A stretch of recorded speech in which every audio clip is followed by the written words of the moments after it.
Et si l'intelligence artificielle pouvait te permettre de revoir tes rêves? Ça semble être de la science-fiction, pourtant nous n'en sommes pas si loin.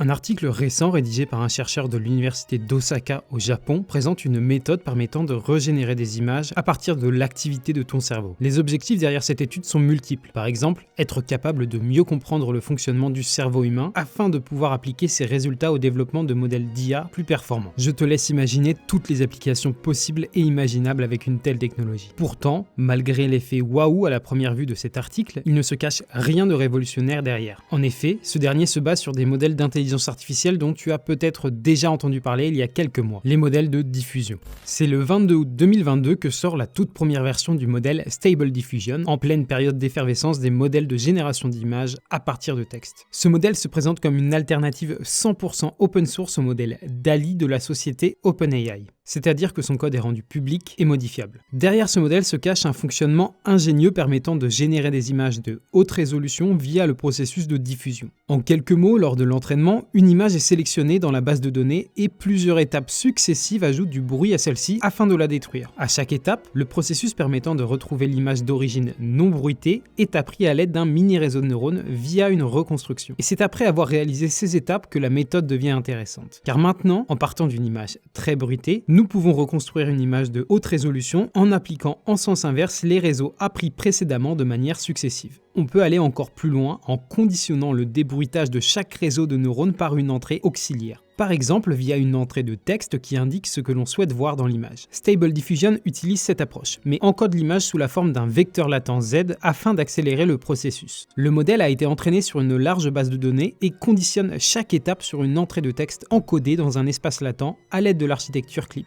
Comme tu dois t'en douter, afin d'utiliser les informations issues du cerveau, il y a quelques modifications à apporter au processus. Des modifications qui restent minimes cependant. Afin de tester la procédure, une base de données spécifique a dû être utilisée. En l'occurrence, l'article utilise le Natural Scenes Dataset, une base de données liant des images à des activités cérébrales. Afin de capturer celle-ci, il a été demandé à 8 personnes de visualiser jusqu'à 10 000 images lors de 30 à 40 sessions. En parallèle, l'activité du cerveau était capturée à l'aide d'un scanner d'imagerie par résonance magnétique fonctionnelle ou IRMF. Cette dernière permettrait grossièrement d'obtenir une cartographie de l'activité des différentes zones du cerveau. Les images utilisées sont celles de la base de données MS-COCO, une des bases de données d'images classiques utilisées en apprentissage profond. Si l'on s'intéresse désormais à la méthode présentée dans l'article, nous allons voir comment ils ont assemblé toutes les pièces du puzzle que je t'ai présenté afin de la créer. Tout d'abord, une fonction est apprise afin d'encoder l'information issue du cortex dorsal du cerveau dans un vecteur latent Z. Cette partie du cerveau serait responsable de la reconnaissance du mouvement et de la localisation d'objets dans le champ de vision. Le vecteur obtenu est utilisé pour générer une première version grossière de l'image perçue dans le cerveau, XZ.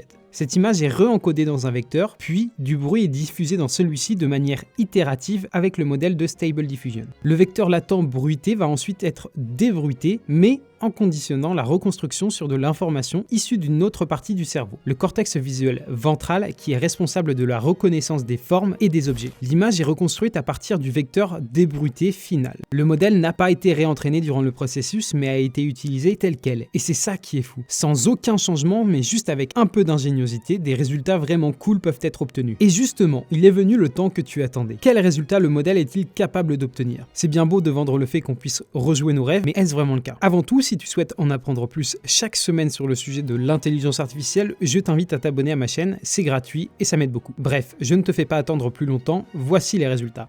La ligne du haut représente l'image vue par le sujet, tandis que la ligne du dessous est l'image reconstruite par le modèle. Et je te vois déjà être déçu derrière ton écran, mais sache qu'il n'y a pas de quoi. En effet, si tu regardes les images générées, le principal de l'information est extrait, et c'est ce qui nous intéresse. Le cerveau, malgré toute sa bonne volonté, a dans tous les cas du mal à visualiser de manière précise un objet, mais il les perçoit sous une forme symbolique. Chaque objet ou information est décomposé sous la forme de blocs d'informations qui, ensemble, créent une entité. Par exemple, une tasse est un contenant avec une anse. Et c'est justement ce que nous sommes capables de produire ici. On reconnaît l'ours, les arbres, l'avion, ou encore on peut percevoir la forme de l'église. Et c'est vraiment ce résultat qui me fascine, et qui fait que ce qui est généré est fou. Je te donne rendez-vous dans 10 ans. Ici même, je suis certain que nous serons capables d'obtenir d'encore meilleurs résultats. En tout cas, j'imagine toutes les perspectives qui peuvent se dessiner grâce à ça, et j'ai hâte de voir ce qui va en découler. Je suis très curieux d'avoir ton avis sur le sujet en commentaire. Qu'est-ce que tu penses de ce genre de technologie? Te verrais-tu l'essayer par curiosité? Merci beaucoup d'avoir regardé cette vidéo, je te donne rendez-vous dans le prochain épisode.